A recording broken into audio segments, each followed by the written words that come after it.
Antoine Dreyfus. Bonsoir. Vous êtes journaliste, auteur de nombreuses enquêtes et documentaires. Et alors cette fois-ci, vous vous attaquez à un sujet explosif au pays du vin, la collaboration des viticulteurs avec le régime nazi. 2 ans d'enquête semée d'embûches, on va le voir, pas si simple. Et puis ce livre, voilà, à la fin, Les raisins du Reich, c'est chez Flammarion. On imagine que ça n'a pas été facile d'enquêter dans ce milieu très fermé et puis aussi puissant. Non, c'était pas facile. D'ailleurs, je commence le récit avec ma visite au salon Vinexpo en 2020, en février 2020, juste avant le confinement. Donc, c'est encore un gros salon avec beaucoup de monde. Et là, je discute avec une attachée de presse et je lui dis que je fais un livre sur la collaboration et le vin. Et là, elle me dit, mais quelle collaboration, de quoi vous parlez? Et puis en fait, elle a mis du temps. J'ai posé des questions à des maisons de négoce, j'ai eu porte close. Et durant tout ce voyage-là, ça a été un peu ça. En fait, on voit que c'est encore un sujet extrêmement tabou, voire l'omerta. Vous allez dans les différentes régions viticoles de France, la Bourgogne, la Champagne ou le Bordelais, et on vous reçoit, ou plutôt on ne vous reçoit pas.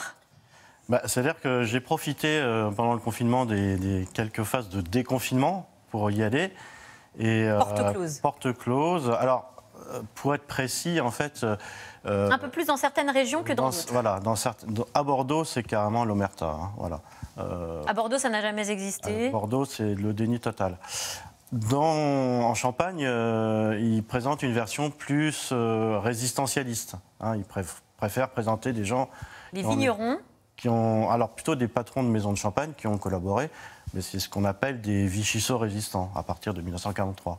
C'est assez intéressant ce que vous dites, parce que c'est un peu aussi l'image, peut-être l'imaginaire qu'on a des vignerons résistants, attachés à leur terre. Et vous dites que finalement ça ne s'est pas passé comme ça. Alors racontez-nous. Non, en fait, on nous a raconté une belle histoire, une belle fable. Qu'on raconte dans La Grande Vadrouille aussi. Voilà, qu'on raconte dans La Grande Vadrouille.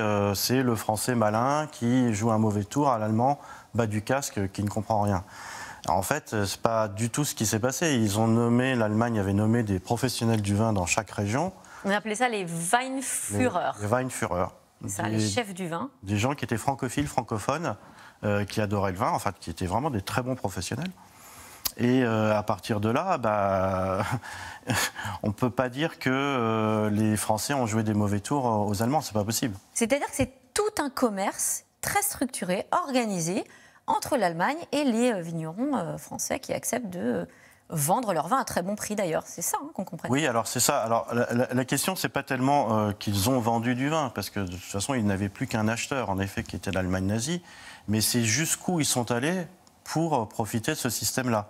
Parce qu'en fait, la France versait des indemnités d'occupation très importantes à ce moment-là, qui étaient de l'ordre du budget de la France, 150 milliards de francs. Et donc, avec cet argent, les Allemands pouvaient acheter ce qu'ils voulaient. Et donc, ils ont choisi d'acheter en grande quantité et beaucoup des vins de qualité, des Bordeaux, des Bourgognes, des Champagnes. Pourquoi ils ont acheté plutôt que de réquisitionner ? Alors ça, on voit d'ailleurs la carte de la France pendant l'occupation. Voilà, toute la zone occupée, elle se découpe aussi là où il y a les grandes régions viticoles. Oui, alors ça, c'est quelque chose d'assez incroyable. Enfin, oui. Il y a plusieurs explications sur la ligne de débarcation, en effet, mais elle inclut bien tous les grands domaines, toutes les grandes régions viticoles. Et pourquoi est-ce que les Allemands n'ont pas pillé? Mais parce qu'en fait, en quelque sorte, ils achetaient la paix sociale. C'est-à-dire que c'est plus facile de commercer, de réinjecter de l'argent dans l'économie, que de mettre des troupes et de passer pour des barbares, en fait. Ce qu'ils ne voulaient pas du tout. Donc, en fait, la France a continué à travailler, la France a continué à vivre grâce aux achats des Allemands. C'est un enjeu stratégique, en fait, le vin. C'est ce que vous racontez. Oui, tout à fait. En 1939, il y a un congrès international du vin qui se passe en Allemagne. Et là, l'Allemagne déploie toute sa puissance et montre qu'elle veut faire main basse sur le vin dans le monde entier. Et donc, quand les Allemands arrivent en mai-juin 40, assez vite, ils mettent en place ce système des Weinführer et des centrales d'achat.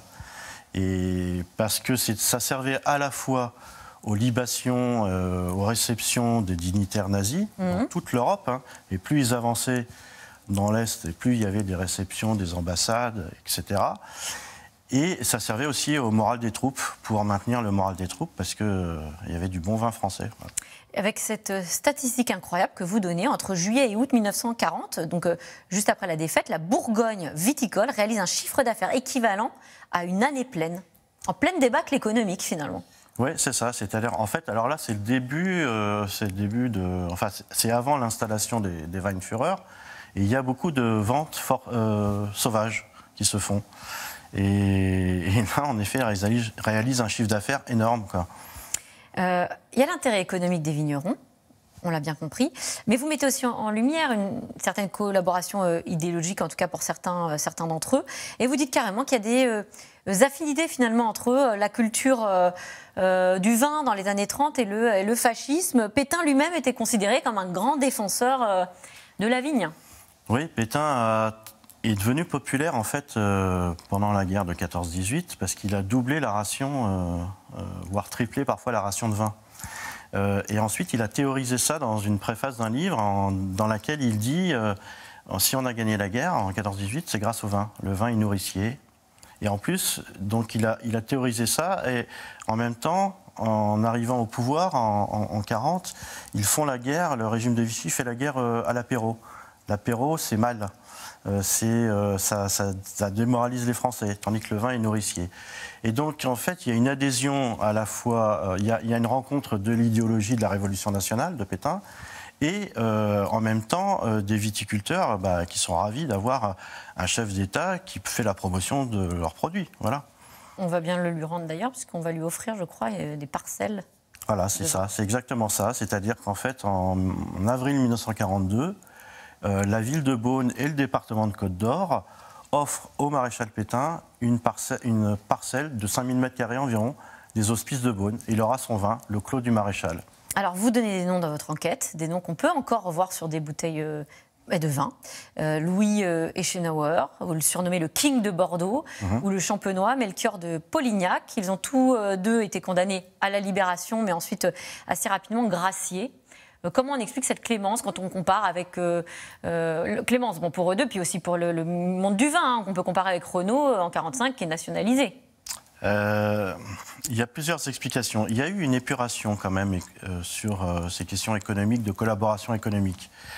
Mais ça s'apparente plus à des amendes de type fiscal en fait. Et donc ils ont été fortement condamnés, pour certains, dont Louis Eschenauer en effet. Melchior de Polignac, lui, il a échappé à tout. Même à l'amende, vous voulez dire? Même à l'amende, voilà. Il a échappé à tout, on ne sait pas pourquoi. Pourquoi? Je l'ignore en fait. Il n'y a pas d'explication rationnelle. Il avait une femme américaine, peut-être que c'est ça qui a joué. Vous avez dû vous faire beaucoup d'amis dans le milieu du vin. Comment est-ce que ça a été accueilli, votre livre? Vous allez toujours sur les salons, les grands salons du vin. Il y en a en ce moment d'ailleurs. Alors, j'ai fait un salon du livre en Bourgogne et j'ai été plutôt bien accueilli. Un salon du livre? Oui, un salon du livre. En Bourgogne, mais du livre. Du livre. Non, en fait, l'idée, c'est pas de donner des bons ou des mauvais points. Hein. L'idée, c'est vraiment de regarder en face ça pour construire l'avenir. Eh bien, merci Antoine Dreyfus, les raisins du Reich, c'est chez Flammarion. Merci d'être venu sur notre plateau. On le répète bien sûr, le vin que l'on boit avec modération. Tout de suite, c'est dans l'air. Bonne émission.